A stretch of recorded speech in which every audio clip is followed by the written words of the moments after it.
मेहनत अब दिन रात होगी, लोगों से कम और किताबों से ज्यादा बात होगी। स्वागत करता हूं आप सभी को आपके अपने YouTube चैनल मिसल क्लासेस में। मैं आज आपको लिए लेकर आया हूं मेरे प्यारे ज्योग्राफी का बुक नंबर 2 का चैप्टर नंबर 3, जो मैं बहुत ही बेहतरीन तरीके से मैं आपको बताने वाला हूं। एक एक क्वेश्चन को मैं आप लोगों के सामने एक्सप्लेन करने की कोशिश करूंगा। मैं इतना बेहतरीन तरीके से आप लोगों को बताने की कोशिश करूंगा कि आप लोगों को फिर जीवन में कभी भी रट्टा लगाने की आवश्यकता ना पड़े। देखिए, क्वेश्चन तो आप सभी को मिल जाता है, कहीं से ना कहीं से आपको मिल ही जाएगा, लेकिन बात रहती है ना क्या कि दिमाग में हम लोगों को फिट हो रहा है या नहीं। या तो हम अगर दिमाग में फिट नहीं कर पा रहे तो रट्टा लगाना होगा। अब आप लोगों के पास तो एक बुक नहीं है, आप लोगों का 5 सब्जेक्ट है और 5 सब्जेक्ट में 9 बुक है, और 9 बुक का सारा चैप्टर को रट्टा लगाना पॉसिबल है क्या? नहीं ना मेरे प्यारे। तो इसलिए मैं कोशिश करूंगा आप लोगों का, जिस तरह से चैप्टर 1 में प्रोवाइड किया हूं, चैप्टर 2 जो फुल्ली मैप से रिलेटेड था, जो अभी तक आप लोग नहीं देखे हैं, तो आप लोग प्ले स्टोर में जाकर अच्छी तरह से आप प्ले लिस्ट में जाकर आप अच्छी तरह से देख सकते हैं। तो देखिए, सबसे पहले जो आज मैं बताने वाला हूं ना, वो पूरा का पूरा सिलेक्टेड होगी। क्या होगी? पूरा का पूरा आप लोगों का सिलेक्टेड क्वेश्चन होगा। और इसी तरह से और भी वीडियो प्राप्त करना चाहते हैं तो आप लोग कमेंट सेक्शन में बताएं सर, हम लोगों को इसी तरह से कंटिन्यू क्लासेस को जारी रखें। तो मेरे प्यारे, मेनली जो हम लोगों को इस वीडियो के माध्यम से हम लोगों को जो तैयारी करना है, इसमें हम लोगों को जो देखना है वो हम लोग देखेंगे अपवाह तंत्र। क्या देखेंगे? अपवाह तंत्र। मैं एक बार बता दूं, अपवाह तंत्र के बारे में आप लोगों को सबसे पहले आपको ध्यान देना है कि एक्चुअली अपवाह तंत्र है क्या। अफवाह नहीं है, अपवाह तंत्र। ठीक है, अपवाह तंत्र के बारे में आप लोगों को बहुत ही बेहतरीन तरीके से इस चैप्टर के माध्यम से आप लोगों को मैं समझाने की कोशिश करूंगा। सबसे पहले देखिए मेरे प्यारे कि अपवाह तंत्र क्या है, समझिएगा। अगर इस जो मैं डेफिनेशन भी समझाने की कोशिश करूंगा, अगर आपके माइंड में सेटअप हो जाती है तो सारा का सारा क्वेश्चन मुट्ठी में आ जाएगी आपका। सच कह रहा हूं, बस आप लोग इसको सही तरीके से समझने की कोशिश करेंगे। देखिए, आप अपवाह तंत्र क्या कहते हैं ना, देखिए अब मैं मान लेता हूं कि ये अपवाह तंत्र, ये हेडिंग है, आप लोगों का समझ में आ गया होगा। ये कोई नदी है, ठीक है, कोई नदी बह रहा है यहाँ पे, ठीक है, कोई ऐसा नदी है जो बह रहा है, लेकिन यहाँ पे थोड़ा सा मैं इसको इरर करता हूँ। यहाँ से कभी पानी कहीं से आके इन कर रहा है, यहाँ से तो नदी बह ही रहा है, फिर यहाँ से भी नदी में पानी बह रहा है, पानी अंदर घुस रहा है, फिर यहाँ से भी अंदर से घुस रहा है। फिर मान लेते हैं कोई झील है इधर, तो ये झील से भी इस पानी में, इस नदी में जाकर मिल रहा है। मान लेते हैं कि आगे चलकर कोई ऐसा तालाब मिल गया जो तालाब का पानी भी इसमें जाकर मिल रहा है। फिर आगे चलकर ऐसा भी कोई हमें मिल गया खेत, जहाँ पे खेतों से पानी बहकर नदी के किनारे तक पहुँचती है और नदी में जाकर मिल जाती है। तो इसी को हम लोग बोलते हैं क्या? अपवाह तंत्र। क्या बोलेंगे मेरे प्यारे? अपवाह तंत्र।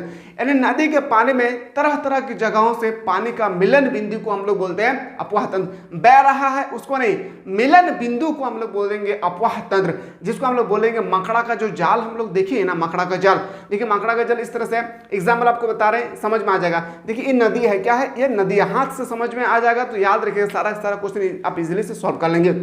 ये नदी है। अब नदी में देखिए, यहाँ से पानी आ रहा है झील की तरफ से, ये तालाब की तरफ से, ये कोई पोखर है उसके तरफ से आ रहा है, फिर ये कोई बड़ा सा नदी है, फिर इसके तरफ से आ रहा है, फिर ये समुद्र से, और नहीं कहीं ना कहीं जाकर ये लोग मिलन बिंदु कर रहे हैं। और जहाँ पे मिल रहे हैं ना मेरे प्यारे, जहाँ पे मकड़ा का जाल एक तरह से, देखिए इस तरह से आप देख सकते हैं, कभी यहाँ से पानी बह रहा है, कभी यहाँ से, और बह कर देखिए कहीं ना कोई नदी ऐसा होगी जहाँ पे वो लोग मिल रहे हैं। देखिए, कोई ऐसा नदी होगी जहाँ पे वो लोग मिल रहे हैं, और इसको हम लोग, जहाँ पे ये समुद्र पर प्रवेश करती है, सबसे इंपॉर्टेंट, ये जो समुद्र पर प्रवेश करती है ना, इसको आप लोग समझिएगा।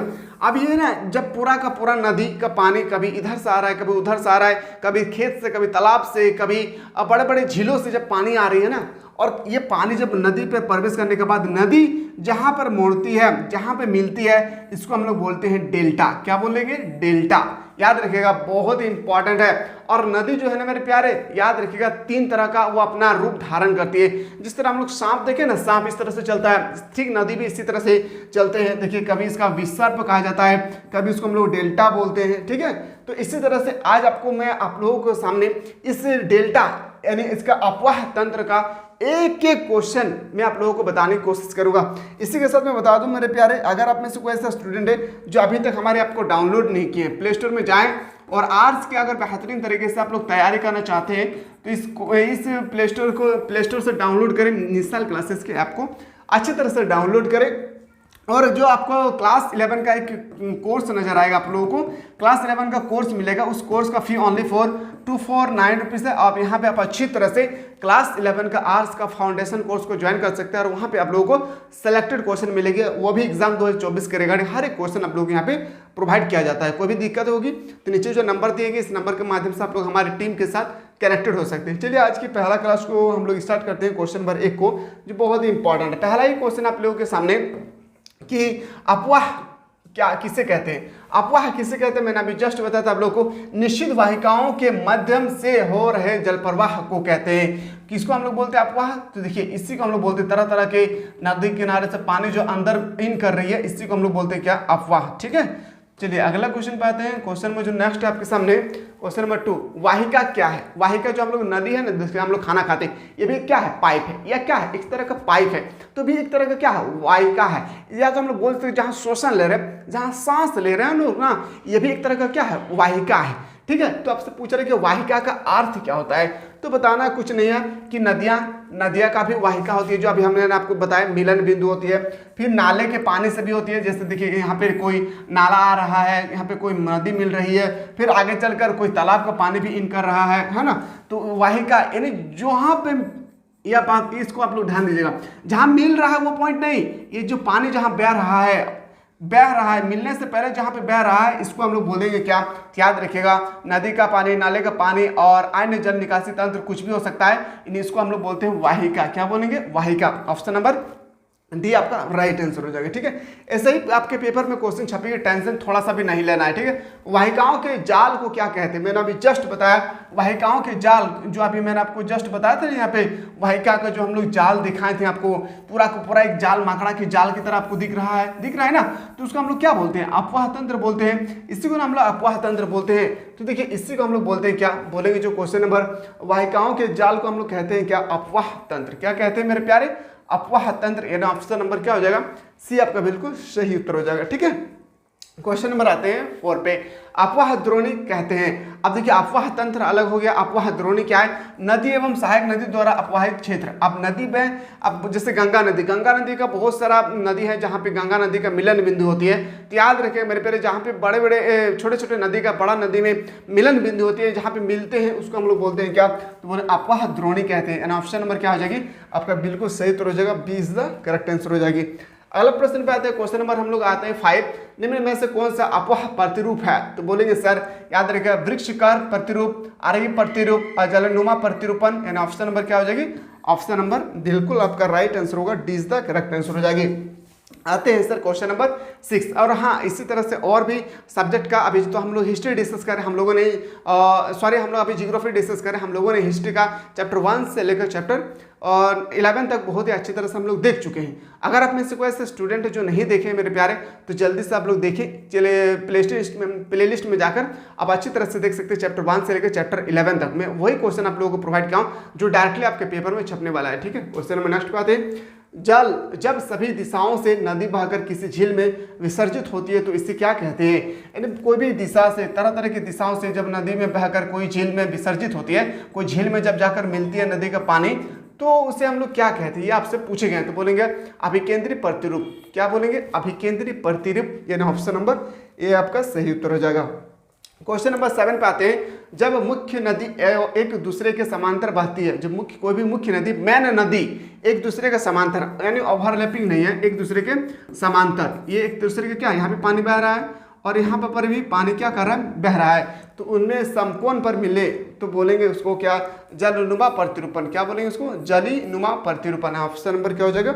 आपका सी इज द करेक्ट आंसर हो जाएगी। अगला क्वेश्चन आते हैं, क्वेश्चन नंबर 8, जब नदी किसी पर्वत से निकलकर सभी दिशाओं में बहती है उसे क्या कहते हैं? तो उसे हम लोग आर्य प्रतिरूप कहते हैं। क्या कहते हैं? आर्य प्रतिरूप। देखिए ये पहाड़ है, क्या है? एक पर्वत है। अब पर्वत से ही ना जो है नदी का निर्माण होती है। क्या होती है? नदी का निर्माण होती है। अब नदी के जो पानी बह रहे हैं ना, इधर निर्माण होती है और निकलकर किसी दिशा में बहती है, जहां मन लगे इनको यहाँ पे बहता है, कोई इधर बह रहा है, कभी इधर बह रहा है। ठीक है, तो इसको हम लोग क्या कहते हैं? तो बोलेंगे इसको हम लोग बोलते हैं क्या? आर्य प्रतिरूप। क्या कहेंगे? इसको हम लोग बोलेंगे आर्य प्रतिरूप। ऑप्शन नंबर 20 का राइट आंसर हो जाएगी। क्वेश्चन नंबर 9 पे आते हैं, कुल अपवाह क्षेत्र का लगभग कितना प्रतिशत हिस्सा बंगाल की खाड़ी में विसर्जित होती है? विसर्जित का मतलब होता है कि कितना प्रतिशत जल जो है मिलने जाते हैं वहां पे, तो बोलेंगे सर 77% जो है जल जो है वो अपवाह क्षेत्र का लगभग 77% बंगाल की खाड़ी में जाकर मिलते हैं या विसर्जित होते हैं। ऑप्शन नंबर डी आपका राइट आंसर हो जाएगी। अगला क्वेश्चन है क्वेश्चन नंबर 10, किस नदी को बंगाल का शोक कहा जाता है? लिख के रख ले मेरे प्यारे, हाँ सच कह रहा मेरे प्यारे, ये क्वेश्चन आपके 2024 के एग्जाम में डायरेक्टली छपेगी कि बंगाल का शोक किस नदी को कहा जाता है, तो बोलेंगे दामोदर नदी। क्या बोलेंगे? दामोदर नदी घाटी परियोजना। यह भारत का प्रथम परियोजना है, वो बहुउद्देशीय परियोजना है। कौन सा? दामोदर घाटी नदी परियोजना, जिसका उद्घाटन जवाहरलाल नेहरू ने किया था। याद रखिए किसका? इसका उद्घाटन कई बार क्वेश्चन पूछा गया है कि भारत का प्रथम बहुउद्देशीय परियोजना किस नदी को पर बनाया गया था? बोलेंगे दामोदर घाटी नदी परियोजना। किसने उद्घाटन किया था? बोलेंगे पंडित जवाहरलाल नेहरू। जो क्वेश्चन है उसको आप लोग क्लियर भाषा में समझने की कोशिश करें। जो आपको आता है बहुत अच्छी बात है, नहीं आ रहा है तो आप लोग नोट डाउन करते रहे, इससे बाहर आपके पेपर में नहीं क्वेश्चन छपेगी। ठीक है, सिंधु नदी का उद्गम स्थान कौन सा है? तो बोलेंगे सर शेरमुख ग्लेशियर। क्या हो जाएगी? शेरमुख ग्लेशियर। यानी ऑप्शन नंबर क्या हो जाएगा आपका? बिल्कुल 20 द करेक्ट आंसर हो जाएगी। क्वेश्चन नंबर 12 पे आते हैं कि सिंधु नदी के दाहिने तट पर मिलने वाली सहायक नदी क्या है? तो बोलेंगे सर खुर्रम, तोची और काबुल। यानी ऑप्शन नंबर क्या हो जाएगी? डी आपका बिल्कुल सही उत्तर हो जाएगा। अगला क्वेश्चन पे आते हैं, क्वेश्चन नंबर जो हम लोग का 13 है, वेरीनाग झरना किस नदी का उद्गम स्थल है? तो बोलेंगे झेलम नदी। झेलम नदी कहाँ है? तो बोलेंगे श्रीनगर में। याद रखिएगा, ये सब क्वेश्चन कई बार पूछा गया है कि जो आप लोगों का झेलम नदी है, वो झेलम जो है उद्गम स्थल है नदी, वो कहाँ है? तो बोलेंगे श्रीनगर में। इसको भी आप लोगों को नोट डाउन करना है। ठीक है, एक एक क्वेश्चन को हल्का में ना ले मेरे प्यारे, क्योंकि ऐसा ही क्वेश्चन आपके पेपर में बार बार रिपीटेड होती है। चिनाब नदी, आपको बताना जो चिनाब नदी किस नदी की सबसे बड़ी सहायक नदी है, आपसे पूछा गया है। तो बोलेंगे वो हो जाएगा हम लोगों का क्या? तो सिंधु नदी। क्या हो जाएगी सर? सिंधु नदी। ठीक है, और अगला क्वेश्चन है क्वेश्चन नंबर 15, व्यास कुंड इस नदी का उद्गम स्थान है। तो किस नदी का? तो ब्यास नदी का। ब्यास से शुरू है और ब्यास से ही यहाँ पे भी शुरू है। याद रखिएगा, रट्टा नहीं लगाना है। ब्यास कुंड जैसी बात आई आपका माइंड में क्लिक होना चाहिए। आधा व से स्टार्ट है तो यहाँ पे आधा व से स्टार्ट होगा। ऑप्शन नंबर बी आपका सही उत्तर हो जाएगा। ठीक है, अगला क्वेश्चन पे आते हैं। क्वेश्चन नंबर नेक्स्ट है कि राक्षस ताल से कौन सी नदी निकलती है? राक्षस ताल से सतलुज नदी निकलती है। याद रखिए क्या हो जाएगी? सतलुज नदी निकलती है। मेरे प्यारे, अगर आप चाहते हैं कि सर हमें क्लास लेवल में बेहतरीन तरीके से तैयारी करना है तो कुछ नहीं करना है, प्ले स्टोर में जाना है और सर्च करना है मिसाइल क्लासेस। क्या सर्च करना है? Missile classes, MISSILE missile classes की ऐप को प्ले स्टोर से आपको डाउनलोड करना है और डाउनलोड करने के बाद अपने मोबाइल नंबर से आपको लॉगिन कर लेना है। और आपको आर्ट्स का अगर बेहतरीन तरीके से तैयारी करना चाहते हैं क्लास 11 का, तो उसके लिए आपको एक कोर्स मिलेगी ओनली फॉर 249 रुपीज़ का, जहाँ पे आपका आर्ट्स का ऑल सब्जेक्ट बहुत ही बेहतरीन तरीके से आप लोग वहाँ पे प्रोवाइड किया जाएगा। तो जल्दी से जाएं। अगर आप चाहते हैं सर मुझे सिलेक्टेड क्वेश्चन चाहिए, चैप्टर बाय चैप्टर चाहिए, सब कुछ यहाँ पे आप लोगों का अवेलेबल करा दिया गया है। साथ ही साथ 2020, 21, 22, 23 4 साल में जो भी प्रीवियस इसमें क्वेश्चन पूछे गए हैं वो भी यहाँ पे आप लोगों को प्रोवाइड किया जाएगा है।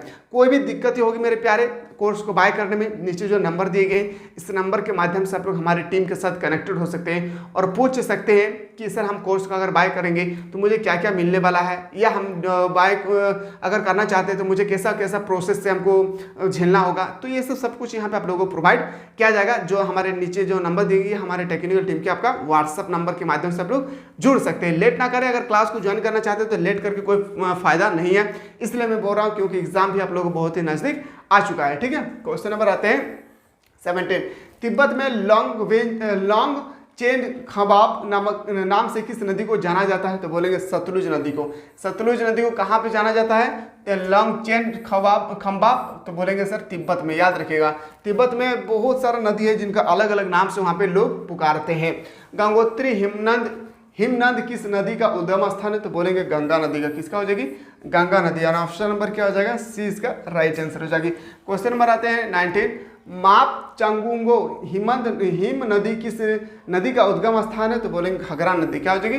घाघरा नदी, जो शायद आज पाकिस्तान पर घाघरा नदी स्थित है। ठीक है, क्वेश्चन नंबर आते हैं 21, तिब्बत में किस नदी का सांगपो के नाम से जाना जाता है? लिख के रख लें, ये क्वेश्चन आपके 2024 में आपसे डायरेक्टली पूछेगा आपसे कि किस नदी को सांगपो के नाम से जाना जाता है। कहाँ पे? तो बोलेंगे तिब्बत में। मैंने अभी जस्ट बताया ना, तिब्बत में अलग अलग नदी को अलग अलग नामों से पुकारा जाता है। तो यहाँ पे आपको बताना है, वह नदी है ब्रह्मपुत्र। ब्रह्मपुत्र को तिब्बत में सांगपो के नाम से जाना जाता है। तो आपको ये सब क्वेश्चन आना चाहिए। मैं इसलिए बोल रहा हूँ ना, क्योंकि यही क्वेश्चन आपके पेपर में बार बार टपकता है। ठीक है, क्वेश्चन नंबर 22, ब्रह्मपुत्र नदी बंगाल देश में किस नाम से जाना जाता है? बहुत बार क्वेश्चन, ये भी क्वेश्चन आपके पेपर में 100% आपसे छपेगी। ठीक है, तो बोलेंगे सर जमुना के नाम से जाना जाता है। देखिए, यमुना नहीं आपको बताना है, ब्रह्मपुत्र नदी बंगाल में किस नाम से जाना जाता है? जमुना नदी। ठीक है, इसको भी आप लोगों को नोट डाउन करना है। अगला प्रश्न है क्वेश्चन नंबर आपके सामने 23, किस नदी को दक्षिणी गंगा का से नाम से जाना जाता है? बहुत इंपॉर्टेंट। देखिए, दक्षिण का गंगा और दक्षिणी गंगा दोनों में बहुत अंतर है। ठीक है, तो आपसे पूछा गया है कि दक्षिणी गंगा के नाम से हम लोग जो जानते हैं ना, वो होगी गोदावरी। याद रखिए, क्या हो जाएगी? गोदावरी हो जाएगी। लेकिन आपको अगर आपसे पूछा जाएगा दक्षिण का गंगा, तो बोलेंगे सर कृष्णा नदी। लेकिन आपसे पूछा गया दक्षिणी गंगा, तो बोलेंगे सर, याद रखिएगा, हम लोग बोलते हैं उसको गोदावरी नदी को दक्षिणी गंगा बोलते हैं। ठीक है, आते हैं अगला क्वेश्चन पे। क्वेश्चन में आपके सामने 24, नर्मदा नदी का उद्गम स्थान कहाँ है? तो बोलेंगे अमरकंटक का पठार में। ये भी क्वेश्चन आपके पेपर में 100% छपेगी। 100 नहीं, बल्कि मैं बताऊं आपको 200% आपके पेपर में ये क्वेश्चन आपको देखने को मिलेंगे। ठीक है, तो इस क्वेश्चन को आप लोगों को, जो भी क्वेश्चन मैं बता रहा हूँ, जो क्वेश्चन आपको आता है बहुत अच्छी बात है, नहीं आ रहा है क्वेश्चन, आप कॉपी पेन लेकर बैठे और एकदम विस्तार पूर्वक लिखें जो मैं बता रहा हूँ। ठीक है, मैं इसलिए बता रहा हूँ क्योंकि मैं क्लास 11 का 2014 से कंटिन्यू स्टडी करा रहा हूँ। आप सोच सकते हैं कितने साल का मेरा एक्सपीरियंस है। मैं देख के ही बता दूंगा मेरे प्यारे कि इस साल कौन सा क्वेश्चन आने वाला है, क्योंकि इतना साल से मैं पढ़ा रहा हूँ तो कुछ तो आइडिया होना चाहिए ना अंदर में। तो इसलिए मैं बार बार कहना चाहूँगा आप लोगों से, एक ही रिक्वेस्ट है मेरा प्यारे, कि आप लोग जल्दी से जाएँ। कहाँ पर जाएँ? आप लोग जल्दी से जाएँ प्ले स्टोर में और सर्च करें प्ले स्टोर में। ठीक है, सर्च करना है प्ले स्टोर में मिसाइल क्लासेस के ऐप को, और डाउनलोड करें और अपने मोबाइल नंबर से लॉगिन करने के बाद आपको एक कोर्स मिलेगी 249 रुपीज़ का, आर्ट्स का क्लास 11 का, जहाँ पे आपको आर्ट्स का ऑल सब्जेक्ट का बेहतरीन तरीके से आप लोग हमारे एप्लीकेशन के माध्यम से वहाँ पे आप लोग तैयारी कर सकते हैं। लेट ना करें, कोई भी दिक्कत होगी, नीचे ऑलरेडी नंबर दिए गए हैं, हमारे टेक्निकल टीम का नंबर है। इस नंबर के माध्यम से आप लोग हमारे टेक्निकल टीम के साथ जुड़ सकते हैं, पूछ सकते हैं कि सर हम 249 रुपीज़ में जो कोर्स को बाय करना चाह रहे हैं उसमें हम लोगों को क्या क्या मिलने वाला है, या हम जब बाय कर लेंगे तो हमारे क्लासेस कैसी होगी, सब कुछ आपको यहाँ पे जो नंबर दिए गए उस नंबर के माध्यम से आप लोग हमारी टीम के साथ कंसल्ट कर सकते हैं। क्वेश्चन नंबर 25 है, भारत पूछा कहाँ की सबसे बड़ी नदी है? तो बोलेंगे सर वो होगी केरल की। कहाँ हो जाएगी? केरल की। केरल की राजधानी कहाँ है? त्रिवेंद्रपुरम। याद रखिएगा। आंध्र प्रदेश की राजधानी ईटानगर, ये भी आपको बताना है। तमिलनाडु की राजधानी चेन्नई। ठीक है, कर्नाटक की राजधानी आपको बताना है, कर्नाटक ऑलरेडी राजधानी है। ठीक है, तो मैं आशा करता हूँ मेरे प्यारे कि आपको समझ में आ गया होगा, और मैं वेट करता हूँ आप लोगों का कमेंट का कि आप लोग कौन सा सब्जेक्ट के बारे में, या कौन सा सब्जेक्ट के कौन से चैप्टर के बारे में आप लोग अगला वीडियो देखना चाहते हैं। जल्दी से आप लोग कमेंट सेक्शन में कमेंट करना ना भूलें। मिलते हैं एक नया वीडियो में। इसी के साथ मेरे प्यारे पढ़ाई पर ध्यान दें, क्योंकि ये समय आप लोगों के लिए गोल्डन समय है। फिर ये समय आप लोगों के जीवन में कभी भी लौट कर नहीं आने वाला है। मिलते हैं एक नया वीडियो में, तब तक आप लोग स्वस्थ रहें, मस्त रहें, पढ़ाई में व्यस्त रहें।